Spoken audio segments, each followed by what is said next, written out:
Coffee पर Kurukshetra show में मेहमानों द्वारा व्यक्त की गई राय और कमेंट्स उनके निजी विचार हैं। मेहमानों की राय को इंडिया टीवी या शो के होस्ट की राय ना मानी जाए। इंडिया टीवी का मकसद किसी भी व्यक्ति या वर्ग की भावना को ठेस पहुंचाना नहीं है।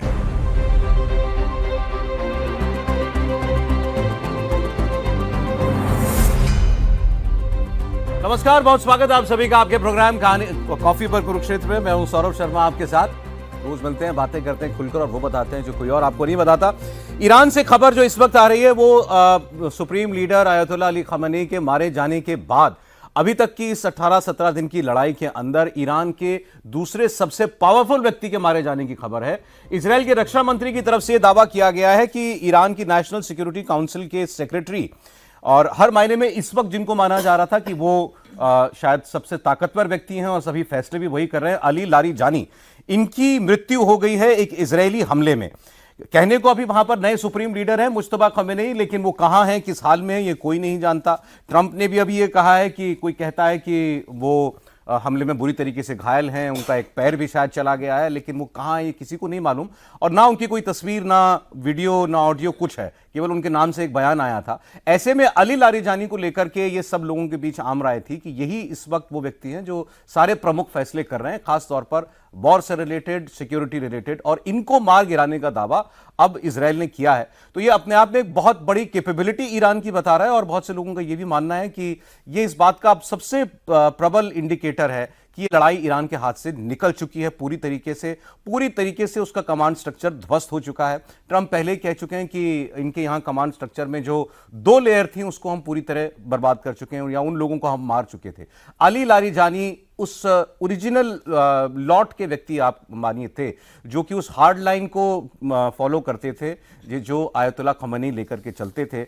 इनफैक्ट ये जो परमाणु वार्ता हो रही थी अमेरिका और ईरान के बीच में, उसमें मेन नेगोशिएटर भी ये एक वक्त में रह चुके थे और इनको एक हार्डलाइनर माना जाता था और ये माना जाता था कि ये आयतुल्लाह खamenei के बहुत करीबी थे। इनफैक्ट उनके प्रतिनिधि के तौर पर भी इन्होंने काम किया था। स्टूडियो में हमारे साथ प्रदीप सिंह जी हैं। सर, बहुत स्वागत है आपका। हमारे साथ हैं international affairs expert professor Anshu Joshi ji. बहुत स्वागत है अंशु जी आपका। और इंडिया टीवी के पॉलिटिकल एडिटर देवेंद्र पराशर हमारे साथ हैं। देवेंद्र, आपका स्वागत है, क्योंकि हमारे खुद के हित वहां से जुड़े हुए हैं। ईरान की लड़ाई जितना लंबा चलेगी पूरी दुनिया के साथ साथ वो हमें भी परेशानी देगी। इसीलिए इस खबर पर अभी शुरुआत में बात कर लेते हैं। सर, बहुत सारे मीडिया रिपोर्ट्स ये कह रही हैं कि अली लारिजानी का मारा जाना, स्टेचर वो आयतुल्लाह से आप कंपेयर नहीं कर सकते, लेकिन युद्ध शुरू होने के बाद उतनी ही बड़ी घटना है। आयतुल्लाह के जाने के बाद यही इस वक्त सबसे पावरफुल व्यक्ति थे वहां पर। देखिए, ये एक मौका देता है ट्रंप को ऑफ रैंप का कि अपनी जीत डिक्लेयर करो और युद्ध बंद कर दो। लेकिन ट्रंप जिस तरह से चल रहे हैं उसमें लगता नहीं कि ऐसा होने वाला है, क्योंकि ट्रंप ने इतने दावे किए हैं कि ये लक्ष्य है, ये लक्ष्य, 10 लक्ष्य बता दिए, किसी एक को उठा के कह सकते हैं कि हमारी जीत हो गई है। लेकिन ये जो है, ये खबर कम से कम ईरान के लिए तो बहुत ही बुरी है। ईरान का जो जिस तरह से पहले हमले में उनका पूरा जो पॉलिटिकल और मिलिट्री स्ट्रक्चर ख़त्म हुआ लीडरशिप का, उसके बाद अली लारिजानी का मारा जाना, ये ईरान के लिए कोई अच्छी खबर नहीं है। दूसरी बात यह है कि जैसे जैसे युद्ध बढ़ रहा है, ईरान की थकावट भी बढ़ रही है। भले ही हम ये कहें कि ईरान हार नहीं मान रहा है, अब भी मिसाइल दाग रहा है, ड्रोन दाग रहा है, उसके अलावा गुरिल्ला युद्ध पर उतर आया है। ईरान ने क्या किया है कि इस युद्ध को वर्टिकल से हॉरिजॉन्टल बना दिया है, फैला दिया है। तो अमेरिका के जितने एलाइज हैं सब पर हमला कर रहा है और सबको परेशान कर रहा है, और उनके जो क्रिटिकल एसेट हैं, इंफ्रास्ट्रक्चर के एसेट हैं, उन पर हमला कर रहा है। तो उनकी जो इकॉनमी है उसको नुकसान पहुंचा रहा है। और ये उम्मीद शायद होगी ईरान को, ये सब मिलकर दबाव डालेंगे अमेरिका पर कि युद्ध बंद करो। खबरें तो उल्टी आ रही हैं सर। खबरें तो ये हैं कि ये लोग अब चाहते हैं कि अब युद्ध शुरू किया है तो खत्म करो इसको। हाँ, हमेशा के लिए खत्म करो कि ईरान कभी थ्रेट ना बने। क्योंकि ईरान, अमेरिका, यही तो ट्रंप तो यही तो चला रहे हैं कि दरअसल तुम्हारे लिए थ्रेट था ईरान, तुम्हें खत्म करना चाहता था, पूरे गल्फ पर जो है कब्जा करना चाहता था, तो हम परोपकार ही करने आए हैं। क्योंकि इसमें अमेरिका का कोई ऐसा बड़ा स्टेक नहीं है। इजराइल क्यों लड़ रहा है ये सबको मालूम है, ईरान क्यों लड़ रहा है सबको मालूम है, अमेरिका क्यों लड़ रहा है केवल इसके अलावा कि दादागिरी है, हम दुनिया को चलाते हैं, हम जिस तरह से चाहेंगे, जैसे उन्होंने वेनेजुएला में जो किया, उसके बाद हमें लगता है कि उनकी एरोगेंस और ज़्यादा बढ़ गई जी, कि हम किसी देश में कुछ भी कर सकते हैं। लेकिन एक बड़ी इंटरेस्टिंग चीज़ है इसमें कि आप देखिए, ईरान ने एक भी हमला पाकिस्तान पर नहीं किया। पाकिस्तान और सऊदी अरब का डिफेंस पैक्ट है, और सऊदी अरब और ईरान में जो है 36 का आंकड़ा है। इसके बावजूद जो है पाकिस्तान पर हमला नहीं किया।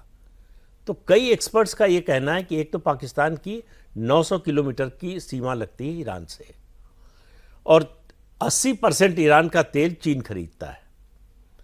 तो चीन के पाकिस्तान के रास्ते चीन को तेल जा रहा है, और चीन से जो है हथियार आ रहे हैं। ये मिसाइल और ड्रोन जो ख़त्म नहीं हो रहे हैं, कहना है कि सप्लाई उधर से बनी हुई है, इसलिए नहीं हो रहा है। इसलिए पाकिस्तान पर एक बार भी जो है हमला नहीं किया है ईरान ने, जबकि साइप्रस जैसे देश कोई मतलब नहीं, ऐसे देश जो ईरान के लिए किसी तरह से खतरा नहीं थे, उन पर भी हमला किया, पाकिस्तान पर नहीं किया। जबकि ये तो क्या वो मेजर नॉन नेटो एलाय शायद कहलाता है, हाँ, अमेरिका का। ब्रिटिश बेस भी है।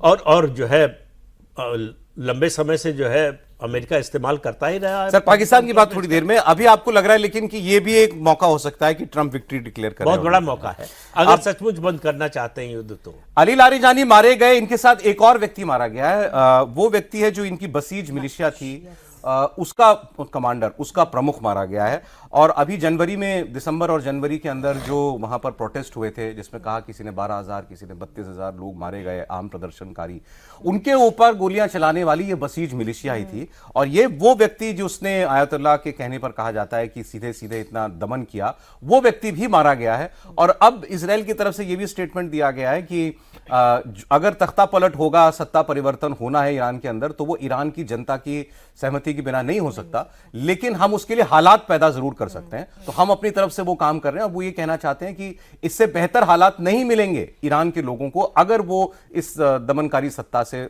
हमेशा के लिए मुक्ति चाहते हैं। तो बिल्कुल सौरभ जी, हम समझें कि अमेरिका जो टारगेट कर रहा है ना, वो ईरान के हार्ड लाइनर्स पे कर रहा है। और ईरान के जब हम पूरे सिस्टम को देखते हैं तो बहुत जटिल है।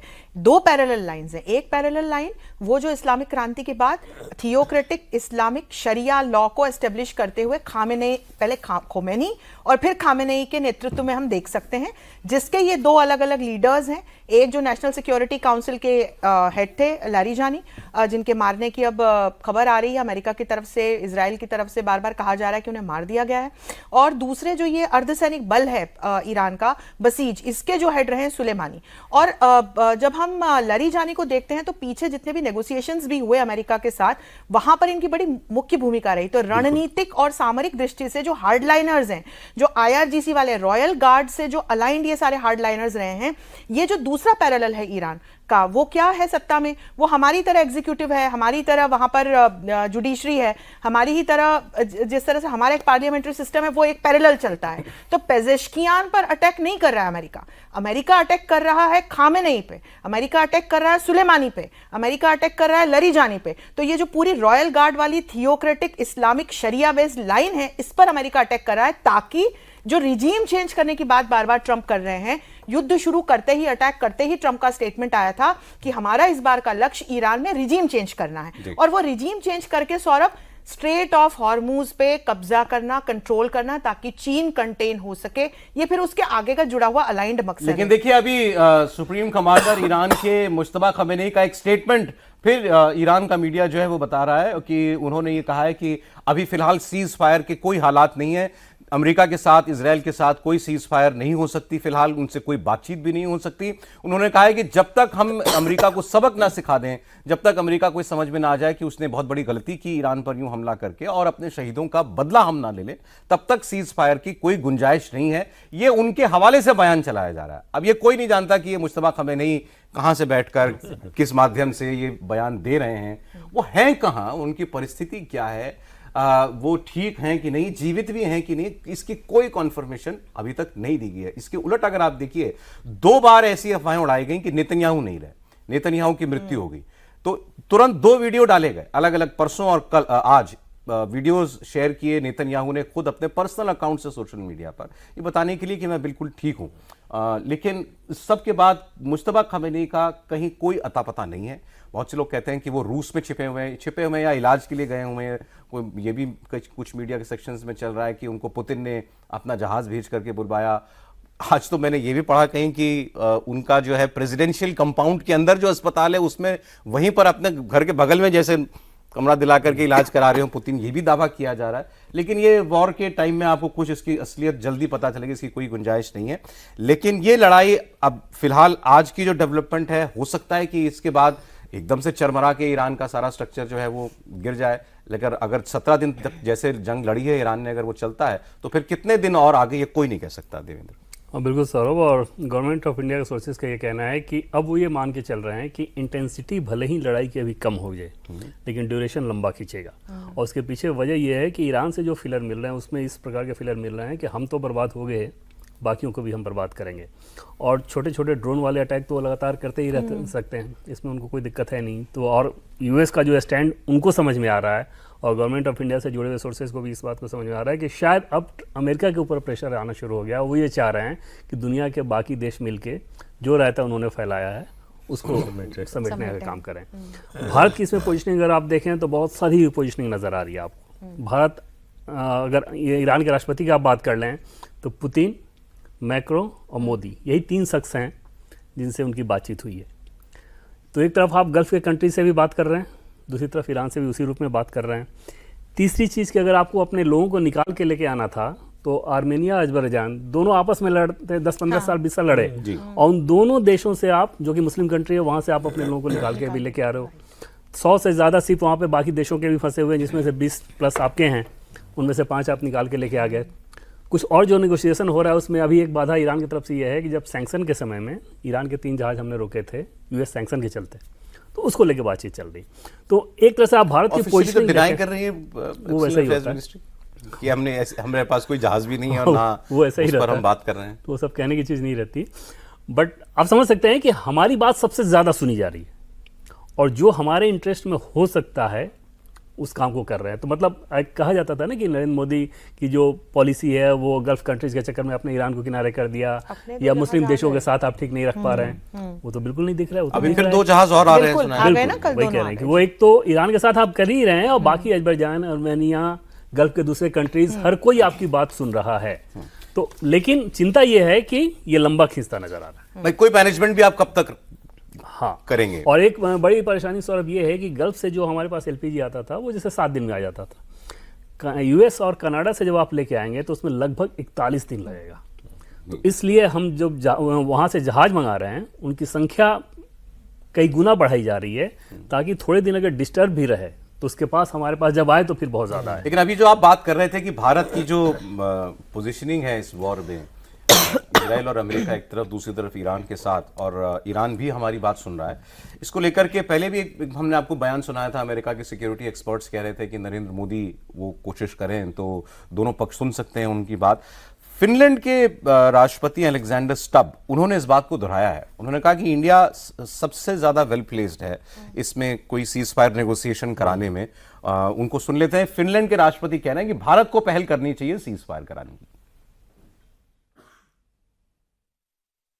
Well, we need a ceasefire. So I'm just wondering whether the Europeans or actually India could get involved. We saw Foreign Minister Jaishankar calling for a ceasefire and negotiations just to calm down the temperature and freeze the situation as it is.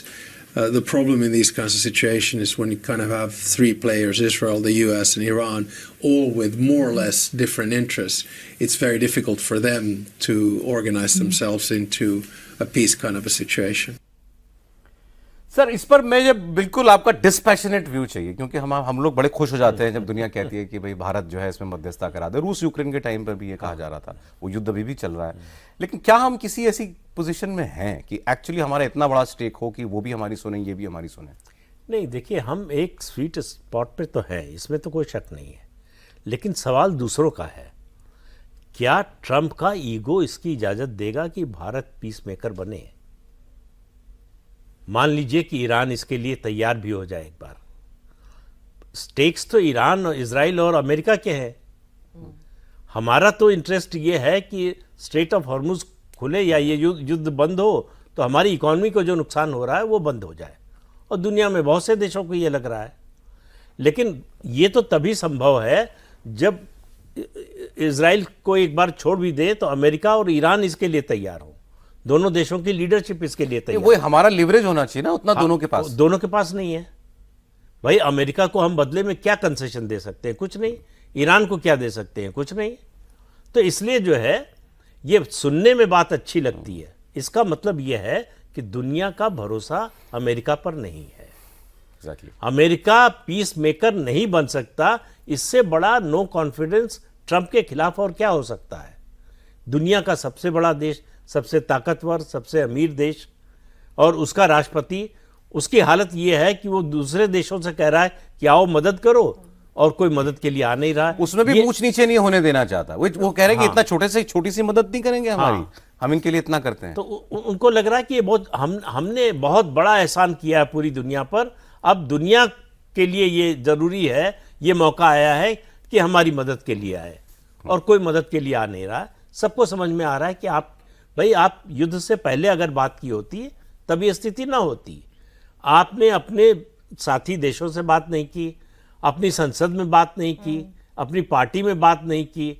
अब आप सबको बुला रहे हैं, जब फंस गए हैं तो कह रहे हैं आओ निकालो, तो कोई निकालने के लिए सामने आ नहीं रहा है, क्योंकि फिर उनको भी तो चाहिए कि आपको निकालें, कैसे निकालें। और फिर वही लेवरेज की बात आती है कि ईरान क्यों मान जाएगा? अगर ये देश आए तो फिर तो लड़ाई और बढ़ेगी। वो तो सुसाइडल हुआ है। हाँ, तो किसी को नहीं छोड़ रहा है। निश्चित रूप से, और किसी के लिए फायदेमंद नहीं है। ये इराक में देख लिया है, ये अफगानिस्तान में देख लिया है, वेस्ट ने इसको देखा है ना। आखिर इराक में तो सबसे बढ़ चढ़कर हिस्सा जो है अमेरिका के साथ इंग्लैंड ने लिया था, तो क्या मिला उसमें इंग्लैंड को?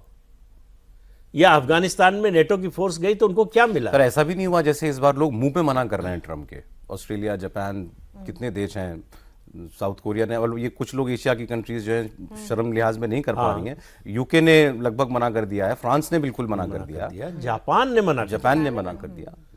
जो जापान जिसने सबसे पहले डील की, अच्छा, ट्रम्प ने झुककर डील की, ये भी गिना दिया कि तुम्हारे यहाँ पर मैं कितनी फौज रखता हूँ। हाँ। 50-50 हजार फौज जो है साउथ कोरिया में, जापान में, इन सब देशों में रखी हुई है अमेरिका ने। वो कह रहे हैं कि हम तुम्हारी सुरक्षा के लिए अपने लोग लगा रखे हैं और तुम अपनी जो है जहाज नहीं भेज सकते। दोनों बातें एक साथ कैसे चलेंगी? आप पूरी दुनिया से कह रहे हैं, ये रूस यूक्रेन के युद्ध के समय से आप कह रहे हैं कि अपनी अपनी सुरक्षा की व्यवस्था करो, हमारे भरोसे मत रहो, और आप फंस गए तो कह रहे हैं कि हमको आके बचाओ। तो दोनों चीजें नहीं चल सकती ना एक साथ। तो अमेरिका की इमेज मुझे नहीं लगता कि इतनी खराब पिछले 40, 50, 60 सालों में, 80 सालों में कभी हुई हो, और ट्रंप के रहते वो और नीचे जाने वाली है। उसमें कोई सुधार आने की उम्मीद नहीं है, क्योंकि ट्रंप इतने अनप्रेडिक्टेबल है। कोई भरोसा करके मदद करने जाए, हो सकता है कल उसी के खिलाफ बोले। उसका मतलब क्या कि भले ये लड़ाई बिल्कुल बराबरी की नहीं है, अमेरिका और इजराइल की मिलिट्री सुपरमेसी बहुत ज्यादा है ईरान के ऊपर, लेकिन फिर भी वो 30-35 किलोमीटर का जो नेवल कॉरिडोर है समंदर का, वहां ईरान ही है बॉस। बिल्कुल है। उसकी जियो स्ट्रेटेजिक लोकेशन ईरान की इस तरह से है कि जब स्टेट ऑफ हॉर्मुज और उसके आसपास को देखते हैं, जो पूरी दुनिया की एनर्जी लाइफलाइन कहा जाता है, तो आज से थोड़ी आप वर्षों से देख रहे हैं कि वहाँ ईरान का एक दबदबा तो है, और यही कारण है कि पूरी दुनिया परेशान हो रही है, और यही कारण है, यही वो अपर हैंड है जिसको जानते हुए ईरान ने जो एक ऑल आउट वॉर छेड़ा, सारे जो खाड़ी देशों पर अटैक किया। तो ईरान को पता है कि कहाँ मेरा किस प्रकार का कंट्रोल है, और उसे यह भी पता है कि यदि ये कंट्रोल गया तो न सिर्फ क्षेत्रीय राजनीति पूरी तरह से बदल जाएगी। आप अज्यूम करके देखिए कि अगर यहां ट्रंप की पपेट गवर्नमेंट बैठ गई तो फिर जिन देशों के साथ, अभी पाकिस्तान के साथ ईरान के जो रिश्ते हैं वो 79 की क्रांति के बाद से इस तरह के रिश्ते हैं, उसके पहले थोड़ी इस तरह के रिश्ते थे। अब दोनों मिलकर आतंकवाद को पल्लवित पोषित करते हैं। लेकिन यदि यहां ट्रंप की सरकार, कोई पपेट गवर्नमेंट बैठा दी गई, तो क्या पाकिस्तान के साथ वैसे ही रिश्ते रहेंगे जैसे अभी तक थे? या इसके पहले हमने जो पहलवी के एरा में 79 के पहले ईरान के रिश्ते अमेरिका के साथ देखे थे, वो 79 के बाद नहीं रहे। अब यदि रिजीम चेंज होता है तो फिर एक बड़ा परिवर्तन आएगा, खाड़ी देशों के साथ रिश्तों में बड़ा परिवर्तन आएगा, भारत के साथ रिश्तों में एक परिवर्तन आएगा। और यहां पर मैं आपको एक चीज बताऊं कि हम अपने आसपास जब देखें ना, तो सारे एक बर्ड आई व्यू से सारे इन देशों के नेशनल इंटरेस्ट्स को देखें। जो भी आप खबर दिखा रहे थे कि भारत भी एक मध्यस्थता की बात कर सकता है, Bharat all aligned issue based alignment के साथ, उस पॉलिसी के साथ अपने नेशनल इंटरेस्ट्स को सिक्योर करने में विश्वास करता है, और ये हम रशिया यूक्रेन युद्ध के समय से लगातार कर रहे हैं। हमारे प्रधानमंत्री पुतिन को सीधे सीधे आंख में आंख डालकर कहने का हौसला रखते हैं कि भाई ये समय युद्ध का नहीं है। एससीओ की साइडलाइंस पे 2-3 साल हो गए इस बात को, आप युद्ध को समाप्त कीजिए। अभी जब पुतिन भारत आए तब भी उन्होंने ये बात कही, लेकिन हम मध्यस्थता की पेशकश नहीं करते हैं। आप इस चीज को ध्यान रखिए, क्योंकि हमारे सब जगह, अगर रशिया हमारा स्ट्रेटेजिक पार्टनर है, यूक्रेन हमारा बहुत अच्छा मित्र रहा है, इधर आप खाड़ी देशों की तरफ आए या पश्चिम एशिया में आए तो अमेरिका के साथ हमारे स्ट्रेटेजिक पार्टनरशिप है, ईरान के साथ हमारे बहुत अच्छे संबंध रहे, हम चाबहार पे काम कर रहे थे, इजराइल हमारा स्ट्रेटेजिक पार्टनर है। तो ये सारी सिचुएशन देखते हुए भारत अभी हाल फिलहाल अपने नेशनल इंटरेस्ट्स को ध्यान में रखते हुए कि हमारे यहां पर मानवीय सुरक्षा, आंतरिक सुरक्षा, ऊर्जा सुरक्षा अक्षुण्ण रहे, उस पर हम काम कर रहे हैं। And I am very happy कि हम उसे सक्सेसफुल रख पाने में, अकम्प्लिश कर पाने में सफल रहे हैं। और इसमें अब रशिया का यदि आप एंगल जोड़ लें, क्योंकि ये खबर भी बार बार आ रही है कि मोस्तफा शायद रशिया गए हैं, इसको लेकर मैंने खामेनेई को लेकर के भी इस प्रकार की बात की थी कि अगर कभी जाएंगे तो रूस जाएंगे। लेकिन आज की तारीख में देखिए कि इस पूरे युद्ध का जो कुछ भी विवाद चल रहा है उसका फायदा किसको हो रहा है? वो पुतिन को हो रहा है। वो कई गुना ज्यादा कीमतों पर तेल और गैस को बेच रहे हैं। 2022 में उन्होंने जिन रेट्स पे ऑयल एंड गैस हमको बेचा था वो भी अब नहीं है। तो ये समझिए कि पुतिन क्यों चाहेंगे। हमारे लोग इससे भी परेशान हो रहे हैं कि पुतिन हमको पहले जैसा डिस्काउंट क्यों नहीं देते। ये तो पहले ही कम हो चुका था, मैं आपको बताऊं। ये 24 यूएसडी पर बैरल हम लोगों को डिस्काउंट मिलता था 2022 में, उससे कम होते होते एक साल पहले हर आदमी 8 यूएसडी हो गया। दुनिया अपने इंटरेस्ट पे चलती है, बिल्कुल, आप अपना इंटरेस्ट देखें, उस पे चलें। अब लेकिन हमारे यहाँ टैंकर ने, पहले लोगों ने कहा कि आपने फंसा दिया, मोदी जी ने फंसा दिया, आप में फोरसाइट नहीं थी, आपने देखा नहीं कि युद्ध आ रहा है, एलपीजी का संकट हो गया देश के अंदर, फिर एलपीजी का टैंकर आ गया। तो अब क्या, अब गैस के वैसी क्राइसिस नहीं दिखाई दे रही है। बता ही रहे थे क्या क्या और कदम उठाए जा रहे हैं। तो अब कहना ये शुरू किया, अब जैसे अखिलेश यादव ने कहा कि अरे आपको विश्वगुरु बनने का मौका था, आपको युद्ध पहले ही, आपको युद्ध होने ही नहीं देना चाहिए था। मतलब जैसे मोदी जी ने नहीं चाहा तो ही युद्ध हो गया।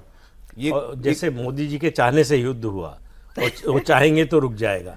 मतलब इस तरह की बचकानी बातें आप इंटरनेशनल अफेयर्स पर, मतलब थोड़ी तो सीरियसनेस होनी चाहिए। आप देखिए कि भारत का नेशनल इंटरेस्ट क्या है और वो ये सरकार सर्व कर पा रही है कि नहीं। ये कसौटी होनी चाहिए विपक्ष के लिए कि राष्ट्रीय हितों का संरक्षण ये सरकार कर पा रही है या नहीं कर पा रही है।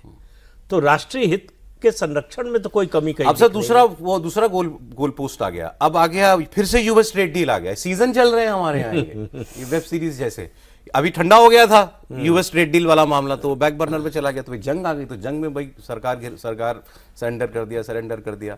अब वहां से टैंकर निकल रहे हैं, तो अब कहां, अब फिर सरेंडर कर दिया। अब क्या सरेंडर कर दिया? मलेशिया ने यूएस के साथ ट्रेड डील अपनी वो एग्जिट कर गया, और वो ट्रेड डील साइन कर चुका था। हमने तो भी साइन भी नहीं किया। हमारे यहाँ तब भी मांग हो रही है कि आप कह दीजिए कि हम नहीं मानेंगे कोई शर्त आपकी, जब तक पूरा फैसला आपके यहाँ नहीं हो जाएगा। कांग्रेस बड़ा दबाव बना रही है। तो आज जब मलेशिया ने एग्जिट किया तो फिर कहा जा रहा है कि भाई हमें कौन रोक रहा है ये कहने से कि हम फिलहाल अमेरिका की शर्तें नहीं मानेंगे। देखिए, पहले तो एक बातचीत ऑलरेडी जारी है अभी, और उसमें हमारी तरफ से अब पोजिशनिंग ये है कि आगे आपका टैरिफ का जो भी स्ट्रक्चर होगा यूएस का बाकी देशों के साथ, वो हमारे लिए बेनिफिशियल होनी चाहिए। उस तरह की व्यवस्था होगी, उस तरह के ही ट्रेड पे हम साइन करें। नहीं, वो ये चाह रहे हैं कि अभी तक आपकी जो नेगोशिएशन हुई है उसको सब रद्द कीजिए, कहिए सब कुछ अफ्रेश दोबारा से किया जाएगा। अरे हमने कुछ साइन किया हो तब तो रद्द करें। तो ऑलरेडी वो तो प्रोसेस चल ही रहा था। तो ऐसा तो है नहीं कि हमने कोई एक व्यवस्था अपना ली हो टैरिफ वाली और उसको कर दिया। भाई एक अंडरस्टैंडिंग बनी, उसके बाद बातचीत हो रही थी, तो वो बातचीत हो रही है। उस बातचीत का फ्रेमवर्क, बॉटम लाइन यही है कि हमारे इंटरेस्ट में आपका जो टैरिफ का जो भी अरेंजमेंट होगा बाकी देशों के साथ, वो हमारे इंटरेस्ट में होना चाहिए, और उस पर हमारी बातचीत चल रही है, वो आगे चलती रहेगी। एक चीज़ और मैं आपको दिलचस्पी बताऊं, जो पहले जो बात चल रही थी कि ईरान में उनको मारा गया, ईरानी को मारा गया, जिसको वहाँ से जो इन्फॉर्मेशन आ रही है उसके हिसाब से ऐसे 40 लोगों की लिस्ट उन्होंने तैयार कर रखी है। दूसरा मरा, तीसरा मरा, तो चौथा आएगा, पाँचवा आएगा, छठा आएगा, सातवां आएगा, आठवां। 40 लोग की लाइन उन लोगों ने ऑलरेडी क्लियर कर रखी है। तो इस तरह के जुनून के साथ, और करबला वाली फीलिंग्स तो उनके अंदर अभी दिख ही रहा है, तो इस तरह के जुनून के साथ कोई देश लगा हो तो भारत इस बात को समझ रहा है कि ये थोड़ा लंबा खींच सकता है। और उस लिहाज से जैसे हमारे ऊपर एक बड़ा प्रेशर और अभी ये आएगा, अभी उसके डाटा आने हैं कि एक्सपोर्ट को लेके भाई आपका पूरा गल्फ एरिया भी डिस्टर्ब हुआ, यूएस ऑलरेडी डिस्टर्ब हुआ पड़ा था। तो ये सारी समस्याएं तो यहाँ पर चल ही रही है, और उन समस्याओं के बीच हम इसको कैसे हैंडल कर सकते हैं। और आप ये जो कह रहे थे ना कि भारत क्या ऐसा ऑफर कर देंगे, मसला ये नहीं कि हमें कुछ ऑफर करना है, मसला ये कि हमारी क्रेडिबिलिटी क्या ऐसी है कि वो देश ये समझे कि हम उसके दुश्मन नहीं। हम जो बात कह रहे हैं वो बात उसके इंटरेस्ट में भी है, दुनिया के साथ साथ उसके इंटरेस्ट में भी है। अब पूरे ग्लोबल मैप को उठा के देख लें, भारत के अलावा कोई भी देश ऐसा है जो दोनों पक्षों के साथ उसी रूप में अपनी बात को कह ले और वो इस बात को समझें भी। वो अल्टीमेटली टेबल पे ही आना है, लड़ाई ये कितनी लंबी चलनी है। और टेबल पे आओगे, चाहे यूएस हो, इजराइल हो या ईरान हो, आप अपने प्रेशर के चलते, मसला उसमें बस ये होना चाहिए कोई ऐसा देश हो जिसकी अपनी इतनी क्रेडिबिलिटी हो कि वो बातचीत को ठीक तरीके से नेगोशिएट करा सके। और अभी की परिस्थिति में भारत के अलावा कोई और नहीं दिख रहा है। अगर जयशंकर यूरोप जा रहे हैं और वहां पे जाके इस बात को कह रहे हैं कि डिप्लोमेसी के द्वारा हमने ये चीज हासिल किया और हम आगे ये करते रहेंगे, तो सीधे सीधे संदेश दे रहे हैं ना कि भाई रास्ता डिप्लोमेसी का। ईरान तो फिर भी ईरान तो चले आपसे बात कर रहा है, वो अभी भी उसने कहा कि मैं अपने पड़ोसियों के साथ भी, उन्होंने एक ये ऑफर किया है कि आप एक फैक्ट फाइंडिंग या एक इन्वेस्टिगेशन टीम बना लें और ये आपके यहाँ जो भी टारगेट हुए हैं एरियाज, वो हम ये साबित करने के लिए तैयार हैं कि ये हमने अपने बचाव में किया है, ये अमेरिकी एसेट्स थे जिन पर हमने हमला किया, आपके हित पे हमने कभी वार नहीं किया। तो वो तो उनके साथ भी बात करने के लिए तैयार हैं, लेकिन फिर वो ओमान पे भी बॉम्बिंग करता है जो उसका मीडिएटर था।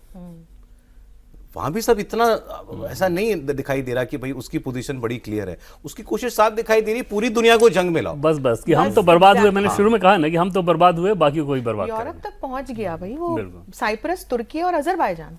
ईरान ने ये बहुत बड़ी गलती, अभी उसको फायदा हो रहा है, पूरी अरब साइकी को एक तरह से हिट किया है जी, और इसका असर बड़े लंबे समय तक होगा। ये जो मरे हैं अली लारीजानी, इन्होंने कल ही एक स्टेटमेंट जारी किया था, इन्होंने मतलब दुनिया के मुसलमानों के नाम एक पत्र के तौर पर कि आप ये बताएं कि क्यों कोई मुसलमान देश हमारी मदद के लिए नहीं आया। बेसिकली ये मुस्लिम सेंटिमेंट को अराउज करने की कोशिश, क्यों मुसलमान देशों पर आप हमला कर रहे हैं? उन्होंने हेल्प कहाँ मांगी, उन्होंने वो तो कहते हैं हमने सीधे अटैक किया। वो कह रहे हैं हम तो अमेरिका के बेस पे हमला कर रहे हैं, आपने क्यों दे रखी दुबई अमेरिका में की पर हमला कर रहे हैं, हमला किया, एयरपोर्ट पे आप हमला कर रहे हैं, दुबई के एयरपोर्ट पर हमला कर रहे हैं, रेस्टोरेंट्स पे आप हमला कर रहे हैं, पार्क्स पे हमला कर रहे हैं, मॉल्स पे हमला कर रहे हैं, पूरा दुबई बर्बाद करके रख दिया। तो वहां कौन से यूएस बेस पे हमला किया? अब कौन मीडिएटर बनेगा हमारे बीच में से? और कोई ये बताए कि भाई किस देश ने, खाड़ी के देश ने अपने यहाँ जो एयर बेस है या दूसरे मिलिट्री बेस है उनका इस्तेमाल अमेरिका को करने दिया ईरान के खिलाफ। एक डेटा और आया सर कि 28 फरवरी को पहले दिन करीब 550 के करीब मिसाइल्स फायर की थी ईरान ने, और वो अब आज पर डे की उसकी जो लास्ट, वो शायद 14 तारीख तक का डेटा था, तो वो 25 मिसाइल पर डे फायर कर रहा है। ऐसी वो 800 ड्रोन्स फायर कर रहा था, 70-80 पर डे ड्रोन्स वो फायर करता है। उसकी ताकत यहाँ तक तो घटी गई है, हाँ लगातार घट रही है और घटेगी। हाँ, कोई इनडिफिनिट सप्लाई तो है नहीं। और अगर वो अली आयतुल्लाह खमेनी को और अली लारीजानी को, चलिए वो तो ये था कि भाई surprise element, first day of war, ये आपको किस तरह पता हुआ, आपने मार दिया। अब चलती जंग में अगर आप दूसरे सबसे पावरफुल आदमी को मार सकते हो तो उनके पास इनसाइड इंफॉर्मेशन कितनी आ रही है और कितनी है ये ईरान को क्या पता है। बिल्कुल। तो वो तो अपनी टाइमिंग के हिसाब से अपना जो है गोल है उसको सेट कर रहा है, कब किसको मारना है, कहाँ हिट करना है। तो इसलिए जो है ये ईरान केवल इतना कर सकता है कि इस युद्ध को लंबा खींच सके, कितना लेकिन absorb उसके कर ले। बाद जो ईरान की बर्बादी होगी उससे निकलने में कितने दशक लगेंगे ईरान को, सवाल इसका है। और रिजीम चेंज का कारण यही बन सकता है। भाई एक बार युद्ध बंद हो गया तो ये जो बर्बादी है उसकी वजह से जो भुखमरी आएगी, बेरोजगारी आएगी, वो लोगों को सड़क पे आने के लिए मजबूर करेगी। और फिर ये रिजीम तो मतलब ऐसा तो है नहीं कि उनको गले लगाएगी। लोग क्यों नहीं निकल रहे? जो लोग जनवरी तक बाहर निकल रहे थे, गोली भी खा रहे थे। ऐसा है कि घर में लड़ाई हो और बाहर वाला हमला करने आ जाए तो घर में एकता हो जाती है कि हमारी लड़ाई जो है इस रिजीम से है, लेकिन अमेरिका का साथ हम दुश्मन देश का साथ क्यों दें? तो इसलिए जब तक लड़ाई चलती रहेगी लोग सड़क पर नहीं आएंगे। सड़क पर जब भी आएंगे लड़ाई खत्म होने के कुछ समय बाद ही आएंगे, क्योंकि अभी तो रिजीम उनके खिलाफ कुछ कर नहीं रही है। जो कुछ कर रहा है अमेरिका और इजराइल कर रहे हैं, उनका नुकसान तो अमेरिका इजराइल कर रहे हैं ना, तो उनके साथ क्यों खड़े हो जाएं?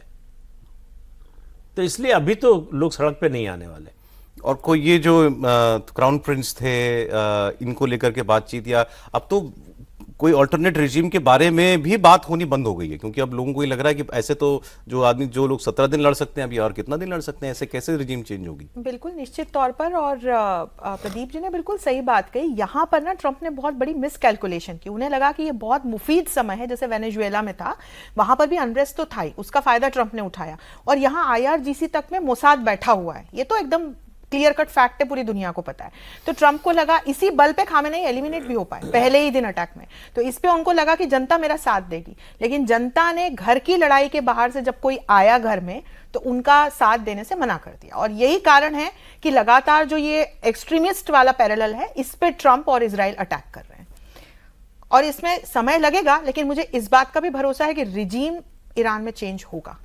इस मसले को लेकर सर जो डोमेस्टिक पॉलिटिक्स हो रही है, कल उसका एक मतलब पटाक्षेप हो सकता है कि पार्लियामेंट की जो स्टैंडिंग कमेटी है ना विदेश मामलों की, कल उसकी बैठक है, तो उसमें विदेश सचिव जाएंगे और पूरा ब्रीफ करेंगे। तो अगर वो कमेटी संतुष्ट होती है भारत की तरफ से जो भी प्रयास किए जाए या जो भारत की पोजिशनिंग है, तो आप समझ सकते हैं कि बाकी फिर जो बाहर पॉलिटिक्स को लेकर जो कुछ भी कहा जा रहा है, एक तरह से उसका पटाक्षेप कल उस कमेटी की बैठक में ही हो जाएगा।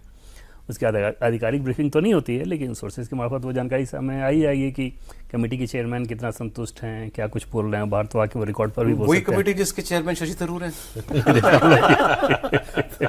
शशि थरूर से कितना संतुष्ट कांग्रेस हुई है। वो तो बेचारे अभी तक गाली खाते हैं। अभी उन्होंने इस पर तो बड़ा नपतुला बयान दिया है, तब भी कि भाई आप अपने इंटरेस्ट देखें, हमारा जो स्टैंड है वो बिल्कुल ठीक है, हम किसी की लड़ाई में क्यों कूदें, हम कोई एक साइड क्यों चुने, इतनी बात उन्होंने कही थी। आजकल कांग्रेस आलाकमान के साथ उनके रिश्ते अच्छे हो गए हैं, अब पहले जैसी स्थिति नहीं है। चुनाव तक रहेंगे केरल के। हाँ नहीं, हाँ मतलब समझ में आ गया इन लोगों को कि नहीं ठीक है, कहीं नहीं जा रहे हैं, और बीजेपी में तो उनको कभी नहीं आना है, खामखा कांग्रेस वाले उनको टारगेट किए रहते हैं। वैसे और भी बहुत सी कंट्रोवर्सीज हुई हमारे यहाँ, समय है चलिए कमेंट ले लेता हूँ आपसे, क्योंकि बहुत वायरल हुआ वो एक कमेंट जो दिल्ली के पूर्व गवर्नर थे नजीब जंग साहब, उनका एक बयान जो उन्होंने दिया ईरान के ऊपर बड़ा वायरल चल रहा है।